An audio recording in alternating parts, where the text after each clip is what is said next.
Taylor Swift does not write her own songs.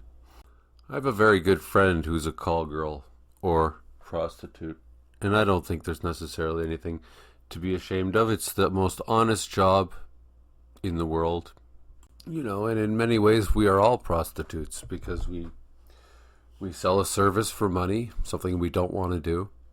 And Taylor is selling herself as a showgirl. We'll call her a showgirl. That's the more polite word.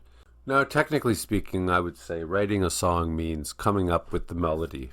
The melody and the bass. Basically the actual tonal music. Not the drums, not the lyrics, the notes. Many would argue that there is no absolute for what writing your own song means. But I would argue that art is idealism. So it's a cop-out to say, well, art can be whatever you want it to be.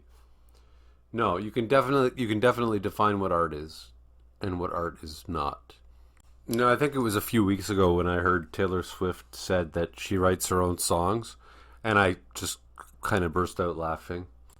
And I thought about it just for a second, and I'm like, no, what she does is she writes some stupid lyric about how she had a crush on a boy, and then she gives it to the songwriters, and they turn it into a song for her. Or she hums a stupid little thing she thinks of, and then they write the whole song for her. So I looked her up, and sure enough, there's these two guys, Shel Beck and Max Martin. And they're the real creative force behind not just Taylor Swift, but many, many pop stars. Because they write most of her songs. They've written Britney Spears songs, they've written NSYNC songs, Avril Lavigne songs, Backstreet Boys songs.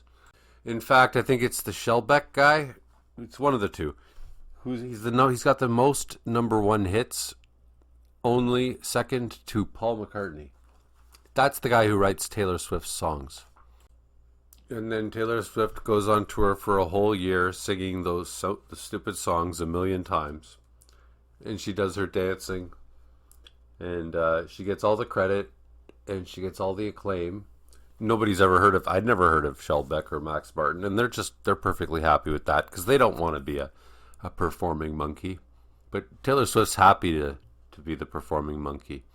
See, they don't just dig nice songs. They want the dumb people. They want the whole package, right? They want the singer, the dancer, the song.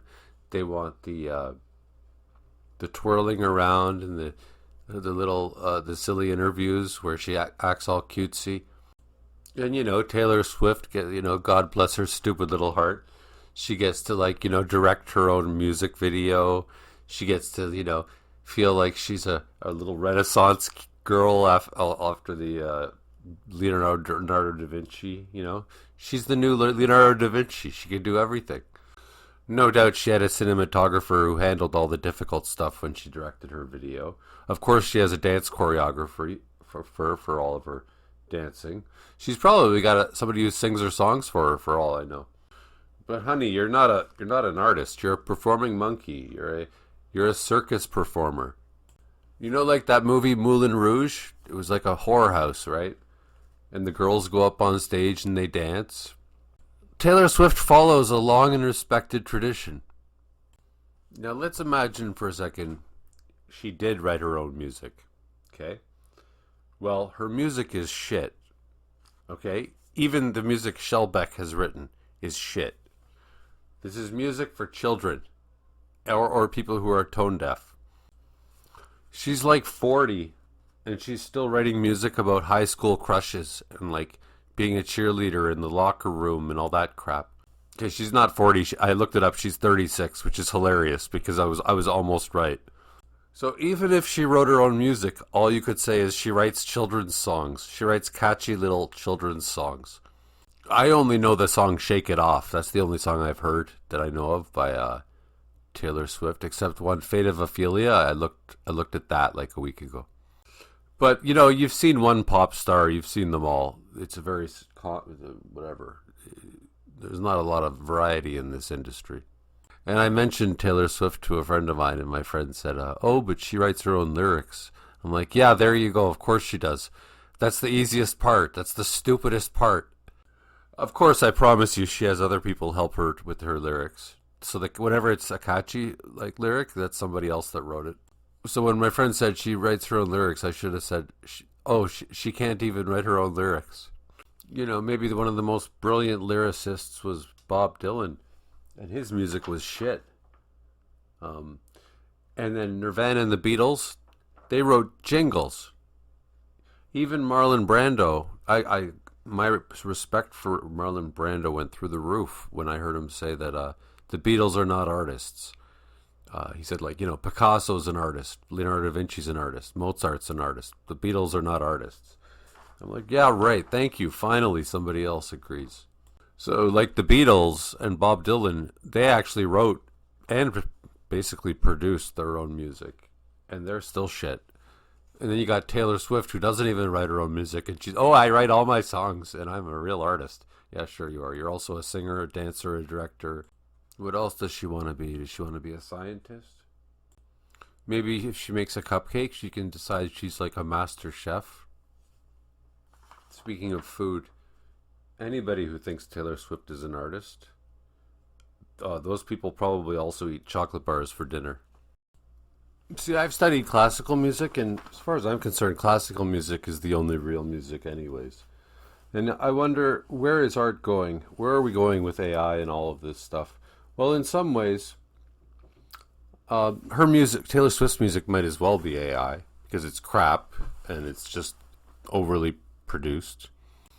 And now everybody can write Taylor Swift level quality music with Chat GPT. Everybody can do it.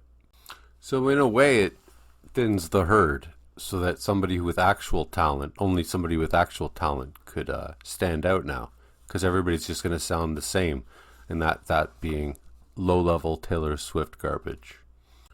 And in the future, artists will no longer be rich, and they will no longer be kings and queens. I heard that people spend incredible amounts of money to go to a Taylor Swift concert. And I was like, what is it, like $5,000? I'm like, no, some people pay up to $20,000 to see this twirling idiot. And of course, I grew up in the Nirvana generation, sort of. So, like, you would think, who would charge 20,000? Who would be okay with their shows? Someone having to pay thousands of dollars to come see their stupid show. I mean, of course, we already know the answer to who would pay that much money to go to a stupid show, right? An idiot. But to take that money, you'd have to be a real asshole.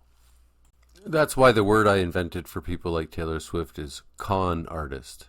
Like the opposite of artist, con artist.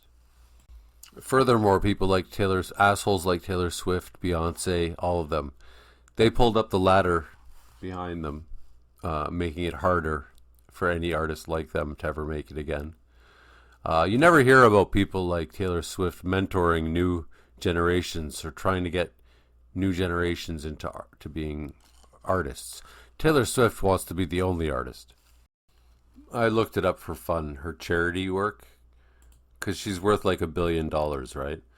So she's given $5 million for hurricane relief in 2024. That's like you giving $5 to somebody, or even 50 cents. $1 million for floods, multiple causes. $500,000 for Tennessee flood. That's a joke, eh? That's like giving 10 cents. She raised $750,000 for tornado benefit. $4 million for an education center. So all of this amounts to like $1. If you're a billionaire and you give anything less than $100 million, you're a jerk off. But the good news is, for real artists, people like Taylor Swift make it so easy to stand out. With just a tiny little bit of talent, you can shine compared to the pale clouds in the background that are Taylor Swift, the silly Taylor Swifts of the world.